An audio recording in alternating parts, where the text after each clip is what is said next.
Dusty Crew. Good morning, USA. Good morning, sports fans. Cam, welcome back to Good Morning Sports Fans. How was your spring break? It was nice and refreshing. I got to relax a lot, and again, I'm ready for the school to tear me down. So Yeah, I mean, same old, same old.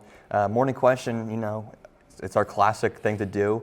Speaking of being relaxed, and, when you wake up, you have a nice hearty breakfast, but you got to have some good nutrition with that. You got to have a nice fruit with your cereal or your waffles or anything. So, Cam, my question to you is, what is your favorite fruit to have? yeah, there's so many great fruits. You got grapefruits, grapes, blueberries, blackberries, raspberries, strawberries, bananas. But I'm gonna have to go with a good old apple.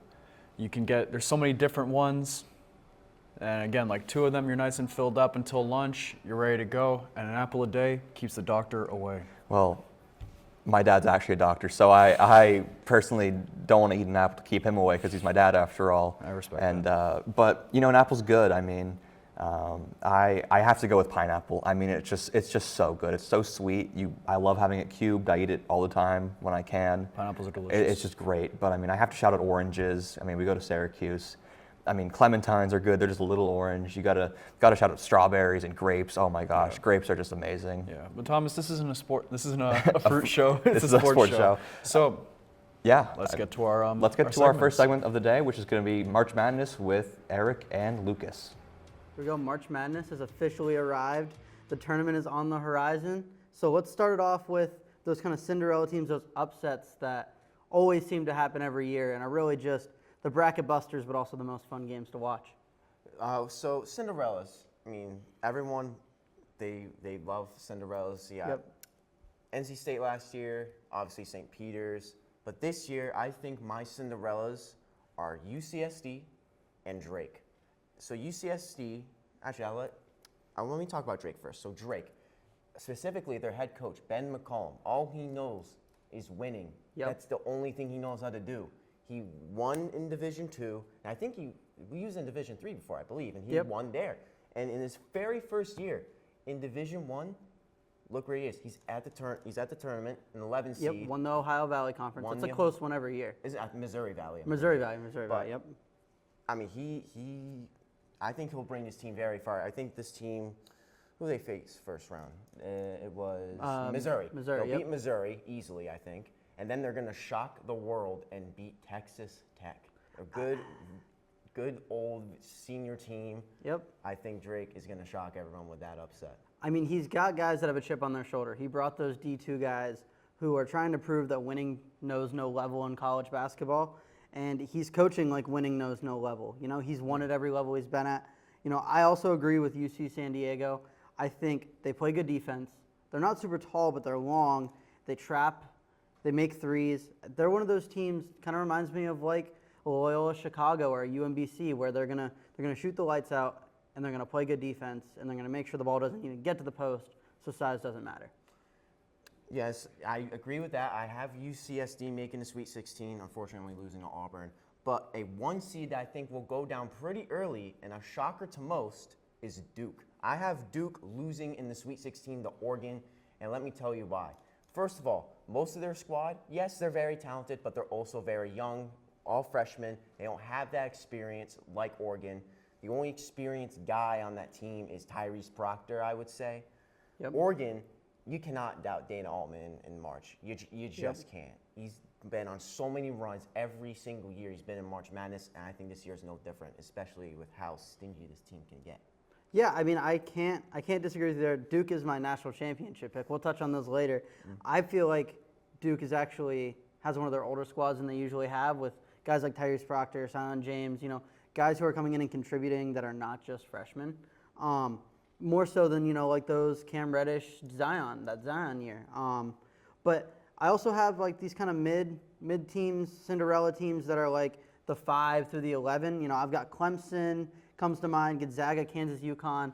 Those are all teams that are having down years for their standards, but they have a Hall of Fame coach, and coaching matters so much in the tournament because you have to have your guys ready, multiple times a week to play basketball. Exactly, I agree with that. And may I also mention that the ACC, as you know, is not that good. Even though they have 4 teams in the tournament, should be 3, let's be honest. Yeah. Poor West Virginia. But I do think Duke and that poor ACC is going to screw them over around the Sweet 16. Yeah, I mean, time will tell if their in-season competition kind of comes to bite them in the butt and shows that maybe the ACC really did have that down year like people were talking about.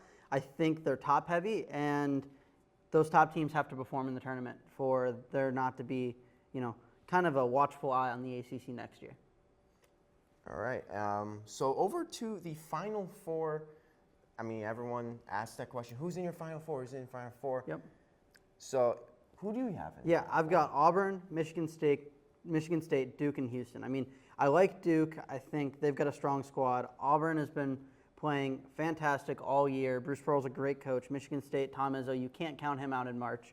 And then Houston, I think now that they have to play in the Big 12 every year and they get tested as the year goes on, I think in the next couple of years, Houston is going to show why they're always a 1 seed, why they're always one of those top programs, especially when they're battle tested coming into the tournament and their first big games aren't tournament games. I do like Houston, but every year there's got to be some injury that hurts them. I have Auburn, Florida, Alabama, and Clemson, with Florida, Alabama in the national championship, and my 2025 national champion, the Florida Gators. Ooh, that's a good pick. I'm more of a Duke guy myself, but I could see Florida as well. Well, that's all. We're thrown into Champions League with Andrew and Jason. Thanks, guys. Today we're here to talk about the UCL quarterfinals upcoming, and probably the least thought about matchup coming is Barca and Dortmund. What are your thoughts, Jason? Yeah, I mean, Barca are unstoppable right now. They have Lamine Yamal. They have an informed Lewandowski. I mean, they are doing really well. They just won a big game against Atletico Madrid in La Liga. So, I could honestly only see it going one way, and that's Barca's way. I think the help with Rafinha, who will probably win the Ballon d'Or this season, is big, and the fact that Szczęsny has had a great season in net, filling in for Ter Stegen's injury, is huge for them. And I just feel like Dortmund don't have the same quality of players they had last year. Losing Malen, losing Royce, losing others like Maatsen, who were big for them. And Kobol just hasn't been very good that season as he was last year, which led him to a finals berth versus Real Madrid. Yeah. But on that same side of the bracket, we have Bayern Munich versus Inter Milan. What are your thoughts on that? Again, it's leaning one way, and it's Bayern. I mean, Bayern are also doing really well. Their defense has been very solid all season. Kompany has been a great coach, in my opinion, even though there were some doubts in the beginning of the season about how well he was going to do. A lot of people doubted him coming from, a championship team to a Champions League team. It's a big jump, but I think he's done well, and I think he's got him firing on all cylinders. Yeah, I think that test versus Bayer Leverkusen was very good. They absolutely demolished them in all 180 minutes of the game, and really none of it was close. And if you look back at their team last year against Bayer Leverkusen, with basically the same players, it was very different. Bayer Leverkusen dominated it last year. But I think Bayern are just built for the moments like this, and this might be the year we finally see Harry Kane get a trophy. Over on the other side of the bracket, we have probably the most sought-after matchup is Arsenal versus Real Madrid, and a big thing for Arsenal are getting Saka back this year for this round. What are your thoughts on that match? I'm scared. As a Madrid fan, I am terrified of Saka. I mean, he's coming back with a vengeance. He's been out for a good 3 months now, I think. And, he's going to want to come back and prove a point that he's still got it, even after the long injury. Madrid have been shaky on defense all season. It's very inconsistent, so I could see it going either way. But obviously, I'm going to have to say Madrid are going to take it as a Madrid fan.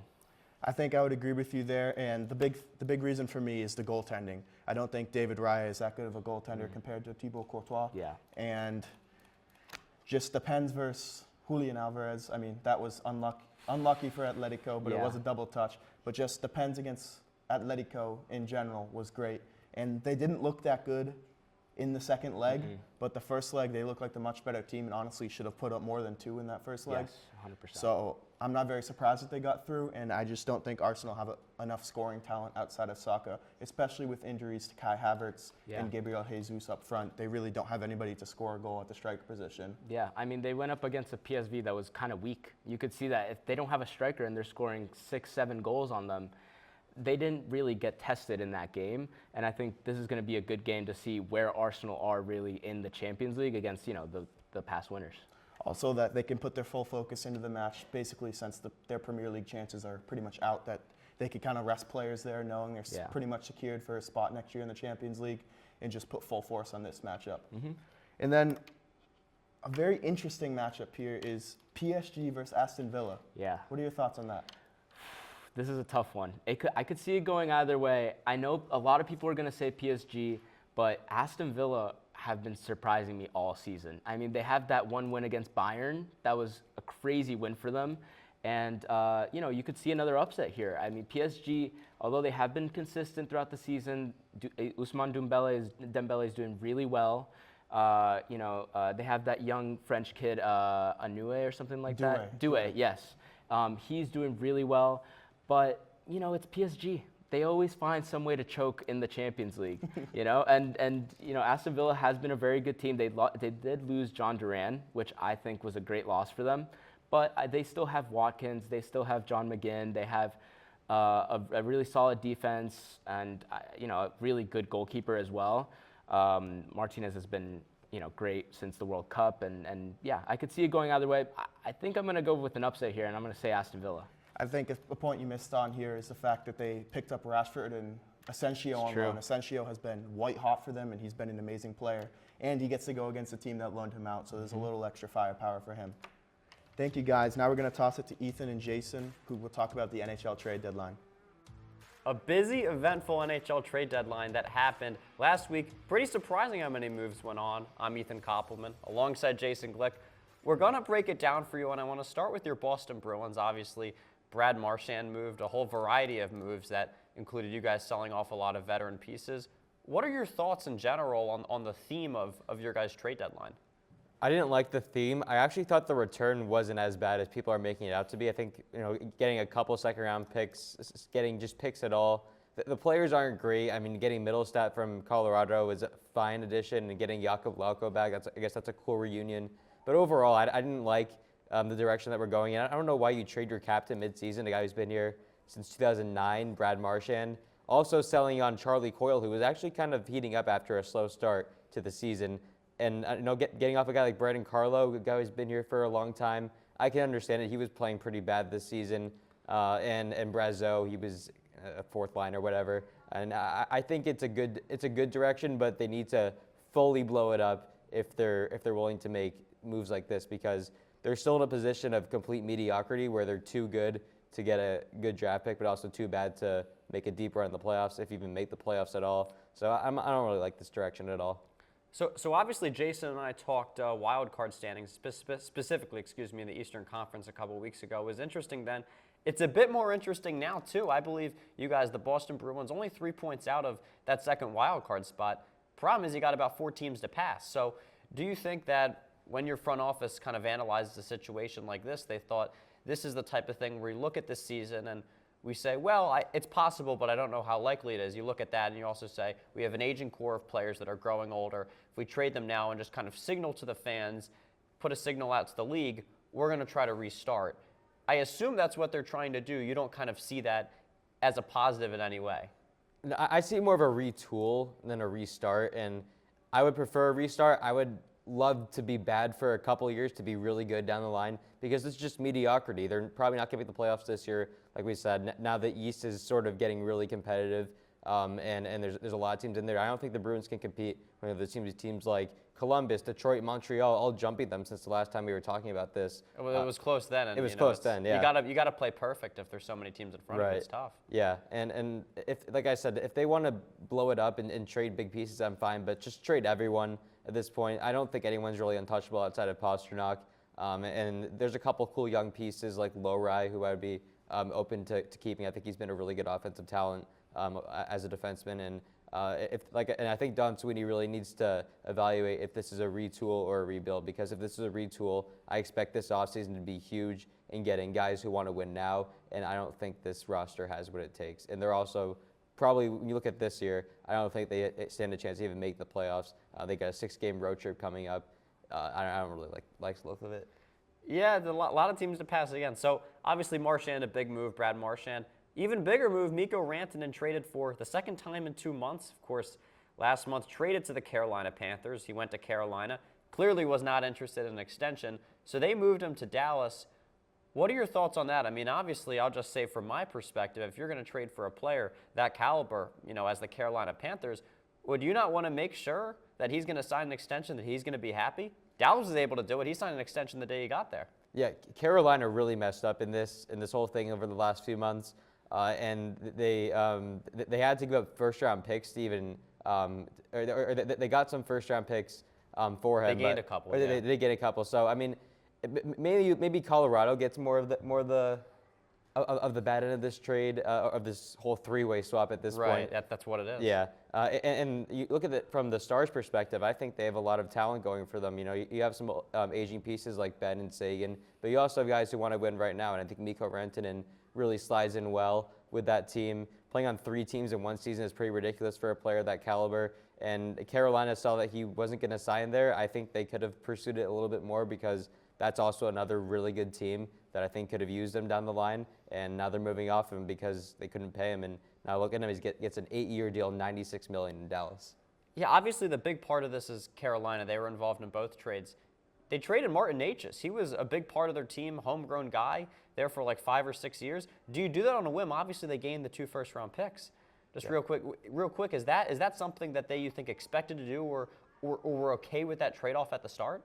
You just got to wonder. Yeah, I think they were okay with the start because they're expecting him to be there long term, and then I think over time they realized it wasn't going to happen. And now look at him; he's 70 points on the season now, and Colorado's still a pretty decent team. Obviously, he's no Rantanen, but it's still a pretty good player. Right, 50 assists on the year. 50 assists. That's it for us.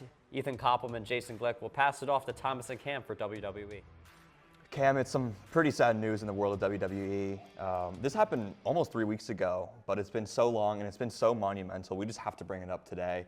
Yeah. And that were the events that occurred at Elimination Chamber after Cody Rhodes told The Rock to go, for lack of a better terms, to go screw himself. John Cena actually, he turned on Cody Rhodes. He turned heel. He turned into like the biggest supervillain in the face of sports entertainment. Cam, just what are your initial thoughts on this horrific and this just devastating news? It's really tough, man. Yeah. So I was already having a tough semester, and it's Cena turning heel was one of the worst things that ever happened to me. Me too. I'm a new fan to WWE, and him turning heel that night just shattered my heart. It broke my soul into a million pieces. On the latest iteration of Monday Night Raw, live from Brussels, he blamed the fans for just being insufferable and just turning him into an action figure, not into a human being. The fans deserve it in some point. I don't think I deserve it because I've always just loved John Cena. But yeah. Everyone, the let's go Cena, and then half the fans going Cena sucks. I feel very bad. When he for came him. out, that must hurt. He's putting his life and soul on the line after so many countless huge battles against Randy Orton I Quit matches. The Great Khali in Extreme Rules matches. All these CM Punk. Umaga in 2007. CM Punk. The CM Punk feud. Oh my gosh. He's done so much, and a lot of people were hating on him. And then again, it's heartbreaking to see it. You knew it was gonna come soon.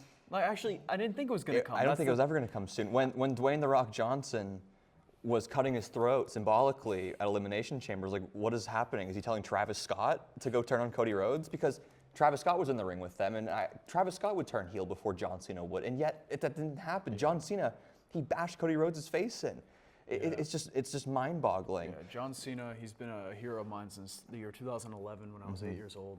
I mean, I've always loved him. I remember playing with him in WWE All-Stars, SmackDown vs. Raw 2011, SmackDown vs. Raw. Actually, I believe it's just 2K12. So I have a question for you, and this is kind of similar to our morning question, but it's more sports-oriented now. So you have these great fictional moments in history, in film history, where someone turns evil. Anakin into Darth Vader. For a time, Frodo is absorbed by the ring. Yeah, Michael Corleone. Where does this fall on all-time betrayal moments and just falls to evil? Where would you put this?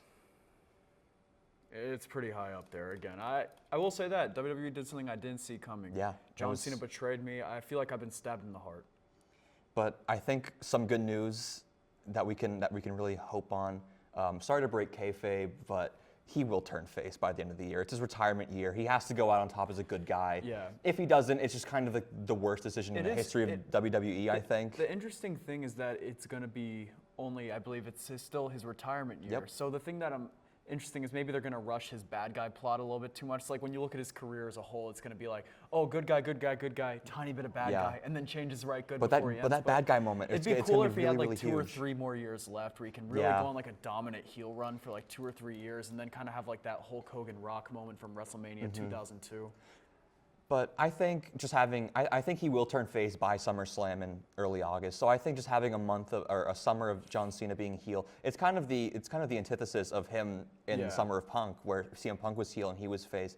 So I think that it's gonna be really, really interesting to see the dynamics with a face Punk versus a heel Cena, and a heel Orton, or a face Orton versus a heel Cena. Those are gonna be some very, very fun matches. I like it. I do like it so far. Like in Yeah. all seriousness, against like on Monday Night Raw, that was a great promo that he cut. Yeah, oh my gosh, just phenomenal. But we don't have enough time to go on about this. It's just a sad, sad few weeks in the world of WWE, in the world of sports. All I got to say is how much more betrayal can I take? Yeah. But we're going to kick it to Jake, Joel, and Ryan covering NFL free agency.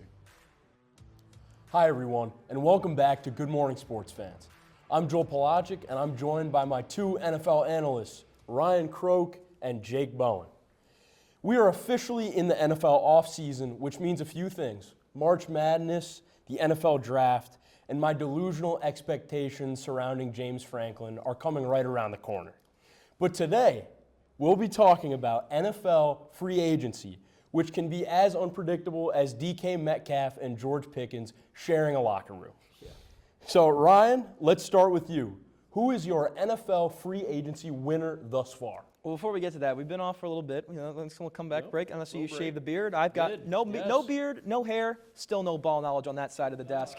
And with that, I'm going to get into my winner of NFL free agency so far, and that is my New England Patriots. Now, you want to call it a homer pick? Go ahead. But listen, this is a team that gave its fans you are already laughing at my take. Listen to me. You got nothing to be happy about after last season. Not a single thing. And what did they do? Not anything crazy. Nothing that says, oh, they're a title contender. Of course not.